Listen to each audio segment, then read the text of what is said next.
안녕하세요. 행복씨앗입니다. 오늘도 시장을 정리하면서 하루를 마무리하는 시간을 가져볼까 합니다.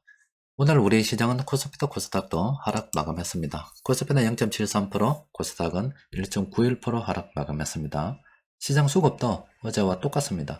코스피가 하락하는 가운데 외국인들이 순매수했고, 코스닥 역시 하락하는 가운데 개인들이 순매수했습니다. 시장은 특별한 재료 없이 쭉 흘러오다가 어떨 때는 강법, 약법으로 흘러오다가 어제도 하락, 오늘도 하락하다 보니 시장 전체적으로는 조정 국면으로 접어들었다 이렇게 볼 수가 있겠습니다. 그리고 시장을 떠받칠 만한 그럴 만한 호재도 없습니다. 긴축에 대한 재료 아직 조금 남아 있긴 합니다만은 시장에 호재가 될 만한 그런 재료는 아니죠.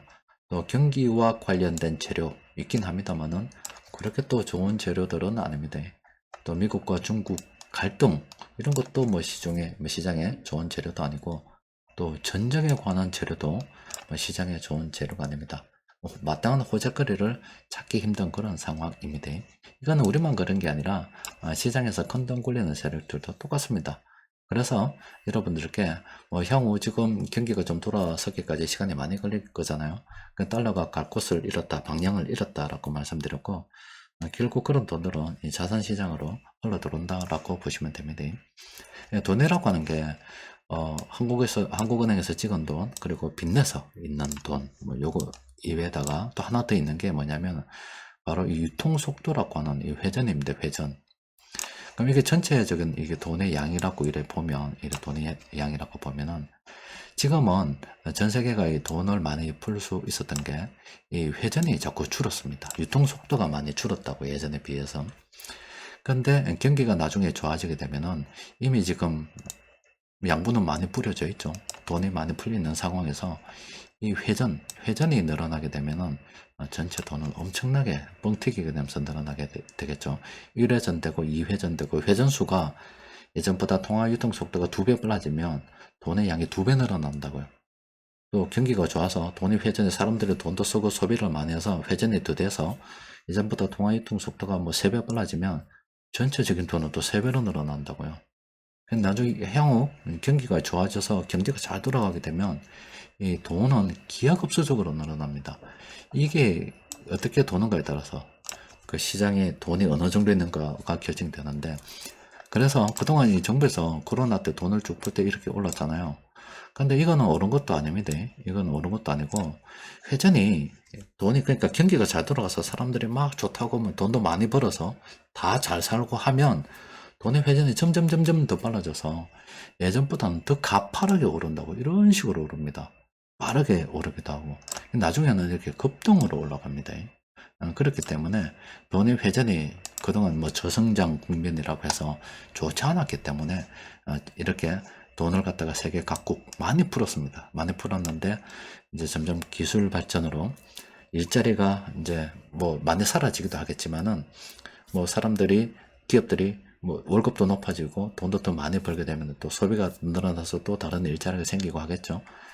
그러면은 그런 돈들이 뱅글뱅글 돌면서 회전이 막 높아지게 되면 결과적으로 이 자산 시장은 더 급등할 수밖에 없어요. 그러니까 지금 당장은 재료가 없기 때문에 자산 버블을 이야기하지만, 나중에 경기가 좋아지면은 이 회전으로 인해서 이 자산 버블이 더 강화가 됩니다. 물론 그 과정에 좀 조정되는 경향은 있겠지만은 큰 방향은 이렇다고 보고 우리가 멀리 보고 투자를 진행하면 됩니다. 자, 최근 코스닥 시장이 하락하는 가운데 이렇게 개인들이 매수한 거 봤죠. 그럼 개인들이 최근 어느 정도 매수했는가 보면은 이번 주만 하더라도 개인들이 들고 들어온 돈이 한 1조 4천억 정도 돼요. 최근 한 달 동안에 개인들이 한 3조 들고 들어왔습니다. 한 3개월 동안에, 올해 들어서 한 3개월 동안에 5조 7천억 들고 들어왔어요. 엄청나죠. 그 직전만 해도 거의 한 7천억 이 정도 수준이었는데, 그 직전만 해도 2조 2천억 수준이었는데 최근 3개월 동안에 5조 7천억을 개인들이 들고 들어왔습니다. 그럼 개인들이 어디서 돈이 나서 들고 들어오겠어요? 다 이게 빚이죠. 얼마나 개인들이 빚을 많이 냈는지, 증권사 대출이 없답니다. 돈이 없답니다. 그래서 여튼 중단도 하기도 하고, 또 비율을 조절하기도 하고, 이런 식으로 코스피 넘어서 코스닥 쪽으로 돈이 많이 들어왔다 이야기하는데 빚이 엄청 들어와 가지고 있습니다. 어제도 여러분들께 제가 식사하다가 들어보니까 옆 테이블에서 뭐 신용으로 샀니 많이 이런 이야기를 하던데, 우리가 지렛대 효과라고 해서 그건 맞아요. 자산을 어떻게 불려가는 과정에 빚을 냈을 때 그냥 오롯이 내 돈 가는 것보다 훨씬 더 많이 벌 수는 있습니다. 그런데 이제 자칫 잘못해서 방향을 잘못 잡게 되면은 내가 가진 돈보다 훨씬 더 많이 잃을 수가 있어요. 그런데 이거 우리가 그 망하는 사람 아니면 망하는 기업 이런 거 볼 때 이 빚 때문에 망하는 게 절대로 아닙니다. 빚 때문에 망하는 게 아니라 이 내가 빚이 이만큼 있으면 빚이 많아서 망합니다. 그건 아닙니다. 아니고 유동성입니다. 유동성.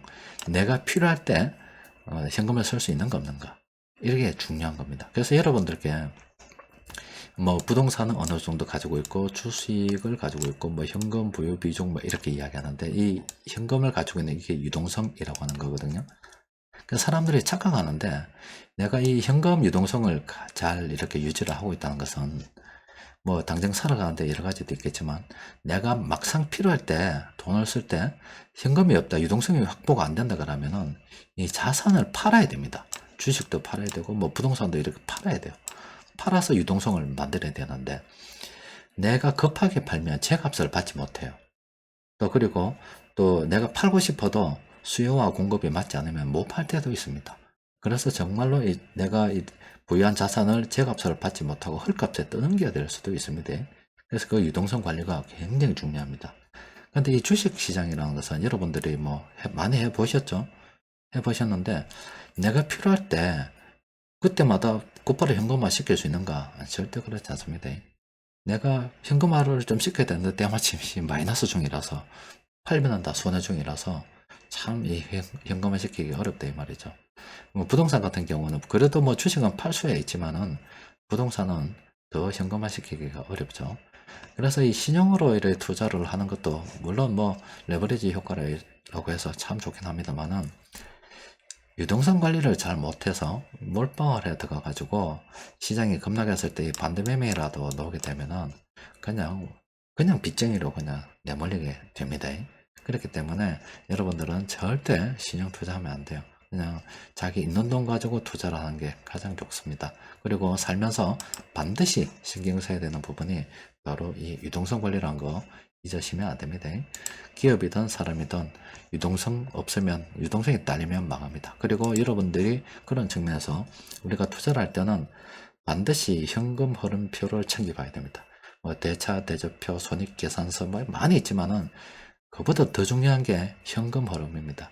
기업이 현금을 갖다가 꾸준히 창출하고 있는지를 반드시 살펴봐야 됩니다.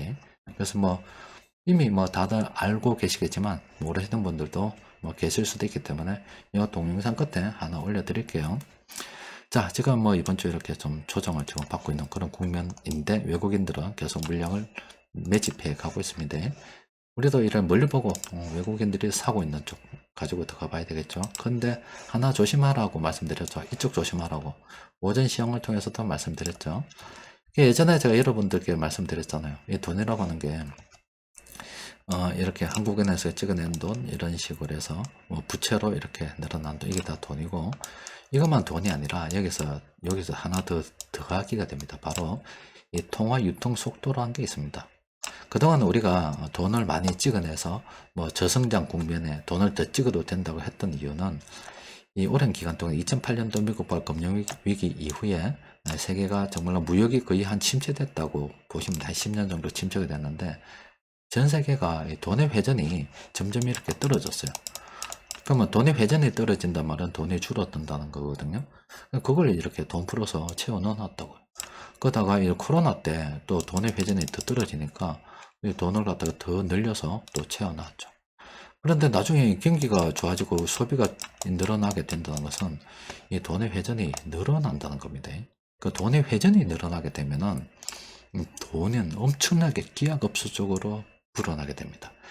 이거는 대출을 내는 거는 대출 심사를 받고 해서 통제가 가능합니다. 정부에서 뭐 이렇게 대출을 해주지 마라 가이드라인도 제시도 하고, 금융권에서 대출을 거절하기도 하고 해서 이렇게 통제가 가능해요. 그런데 민간에서 돈을 서로 개인들끼리 주고받고 아니면 기업들끼리 주고받는 그걸 갖다가 어떻게 다 통제를 해요? 너가 앞으로 이거 사 먹지 마라. 뭐 이건 사 먹어라. 이거면 3개만 먹어라. 이렇게 할 수 없어요. 그건 아주 긴급한 상황이 아니면 평상시에는 그렇게 안 한다고요. 그러면은 이 돈의 유통 속도가 기하급수적으로 빨라질 수가 있어요. 그래서 우리가 그동안 경험한 것은 이겁니다. 이거 대출을 통해서 돈이 늘어난 걸 경험했다고요. 그런데 돈의 회전 속도가 늘어나면서 돈이 늘어나기 시작하면 이건 감당 불가입니다. 그때는 어디로 갈지 몰라요. 그런데 이제 그럴 때 보통 이제 주식이나 자산 시장이나 이 돈이 많으면은 뭐든지 좋다니까. 여러분들 주식 그 보조 지표에 대해서도 기술적 지표에 대해서도 여러분들께 많이 설명해 드렸죠. 똑같다니까요. 이 경제 지표라고 하는 것도 돈이 이런 식으로 한쪽으로 몰리죠. 그러면 이쪽에 있는 경제 지표는 다 좋습니다. 돈이 늘어나게 되면 모든 경제 지표는 다 좋다고요. 주식 시장이 오르면 기술적 지표 다 좋습니다. 그냥 다 과열로 막 그냥 들어가요. 돈도 마찬가지입니다. 다. 그러면은 경제 지표가 좋기 때문에 이 경제 지표를 보고서 해석하는 여러 가지 어떤 경제 전망이나 리포트들도 그냥 좋게 나와요. 전부 다 좋게 나옵니다. 나쁜 게 나올 수가 없습니다. 그러면은 그러다가 이제 더 이상 이 돈이라고 하는 게 빚을 더 이상 내지 못하면 망하고 회전이 더 이상 늘어나지 않으면 돈이 딱 그 정체가 되는 겁니다. 늘어날 땐 좋은데 정체가 딱 되기 시작하면은 그때부터 이제 하나씩 막히기 시작한다고요. 그러면은 이렇게 천천히 가다가 이런 식의 돈이 이렇게 회전이 이렇게 급하게 늘어나는 시기에는 자산 시장이 전 세계로 다 올라요. 엄청나게 급하게 오르다가 갑작스럽게 멈춰서 이래 떨어져 버립니다. 그래서 갑작스럽게 멈춘다니까. 이거는 돈이 더 이상 늘어나지 않기 때문에. 그러면 이렇게 정부에서 뭐 돈을 풀고 뭐 이렇게 한 거는 조절이 가능한데 이 소비로 돈의 이 유통 속도가 이래 늘어나고 줄어든 이거 통제가 굉장히 힘듭니다. 그게 안 된다고 봐야 돼요. 그러면은 이 칠간검소 이거 가지고 연습 좀 해보라고 말씀드렸죠. 우리가 이렇게 마지막 순간까지도 망하는 마지막 순간까지도 모든 경제 지표들은 전부 다 더 좋은 걸 이야기하고 있을 거예요. 그럼 그 가운데 내가 욕심을 털고 놓을 수 있겠는가 없겠는가, 그에 대해서 카페에서 완벽한 뭐 주식 매도 타이밍 이런 영상도 올려드렸고 교육을 그간 많이 시켰다 아닙니까. 적당한 때 어느 순간이든 끊고 놓을 수 있는 용기가 필요합니다. 그리고 사람들이 너무 관심을 가지고 과열된 쪽은 아예 쳐다도 안 보는 그런 게 굉장히 필요합니다. 그래서 그런 걸 갖다 가이드하기 위해서 고정권이라고 해놨잖아요. 조심해라고 해놨는데 분명히 이런 추세를 보면은 사람들이 주식을 사기 싫어할 때는 바닥권이라고 분명히 분석됩니다. 예전에도 뭐 여러분들 시험 한두 번 본 게 아니라서 이쪽에 바닥권이라고 분석이 된 거 많이 보셨을 겁니다.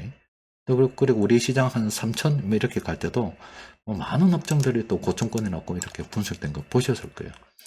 그럼 다시 또 연습을 통해서 이런 칠간 검석, 비검석 광물 이쪽으로 들고 있지 않더라도 그쪽에서 무슨 일이 일어나는지는 꼭 지켜보십시오. 물리게 되는 사람들이 어떤 사람이 물리게 되는 거고 어떻게 하면 물리게 된다는 걸 갖다가 또 그리고 저게 거품이 꺼지는 마지막 순간까지 거기 관련해서 나오는 뉴스들이 어떤 것이 있는지 반드시 공부하시고 자기 것으로 만들어 둬야 됩니다. 그래서 탐욕이 지나치면 나중에 폭탄 돌리기 끝을 갖다가 맞이하게 되는구나. 그때는 모든 폭탄은 내가 다 떠안게 돼서 잡혀가게 되는구나. 그걸 공부해 보시기 바랍니다. 칠간금속, 비금속 광물 어떤 종목인지 다 아시겠죠? 연습해 보시기 바랍니다. 시장은 이렇게 흘러갑니다. 그 외에 다른 데는 우리가 관심 좀 가져봐야 되겠죠. 자, 수급 분석표 검색을 보면은 8개 종목 세력들이 매수했어요. 그 중에서 우리가 아래 3종목은 관심을 가져봐야 되겠지요. 그리고 변곡점 지표를 통해서 보니까 이 종목은 단기간 많이 올라서 조심해야 된다, 이렇게 분석이 되고 있습니다. 자, 이번 주도 모두 다 고생하셨습니다. 특별한 재료 없이 흘러가고 지금 이번 주 주말에 이렇게 조정 국면으로 접어드는 거 보니까 그렇게 다음 주도 특별하게 좋은 재료가 생기지는 않을 것 같습니다. 하지만은 돈이 갈 곳을 잃었고 앞서 쭉 설명드린 내용들, 또 최근 들어서 설명드린 내용들 충분히 이해하고 계시죠? 그러면 큰 돈이 움직이는 쪽으로 아직은 멀리 보면 괜찮다 이 말이에요. 또 그리고 빚만 안 내고 유동성만 관리 잘하면 얼마든지 버틸 수가 있습니다. 그 점만 잘 기억하고 계시면 됩니다. 이번 주도 모두 다 고생하셨습니다. 이상입니다.